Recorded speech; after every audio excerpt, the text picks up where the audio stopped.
હાલમાં પણ ખાતેદારોના નામ છે, તમામના બોજા પર અહીંયા ગાડી એન્ટ્રીઓ છે, પણ તેમ છતાં પણ આ ભારતીય જનતા પાર્ટીની સરકાર, આ સરકારમાં બેઠેલા અધિકારીઓ અને નેતાઓ થઈ અને ટ્રસ્ટ બનાવી અને આ તમામ આ આદિવાસી જમીનોને હજુ પણ 1 રૂપિયાનો વળતર નથી આપ્યું કે એમને કોઈ પણ જાતનો ન્યાય નથી આપ્યો.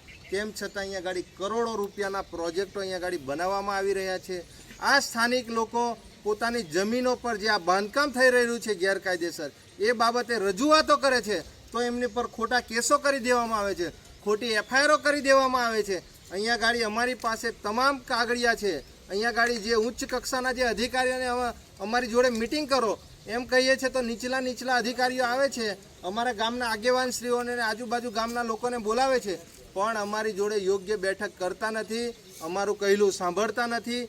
અને આ જમીનો જે બોજો બોલે છે એવી જમીનો પર અત્યારે ઘણા બધા ટ્રસ્ટો બનાવી અને આ જમીનો પોલીસને આગળ કરી અને નવા પ્રોજેક્ટો અહીંયા કરોડો રૂપિયાનું બજેટ ફાળવી રહ્યા છે. અહીંયા ગાડી જેટલા પણ એ પ્રાંત અધિકારી હોય, એ તલાટી હોય, મામલતદાર હોય, આવા તમામ અધિકારીઓ પણ કાયદેસરની કાર્યવાહી કરવામાં આવે કે બોજો કમી કર્યા વગર આજે કોઈ પણ જમીન કેવી રીતે ટ્રસ્ટના નામે થઈ જાય કે અન્ય એજન્સીઓના નામે થઈ જાય.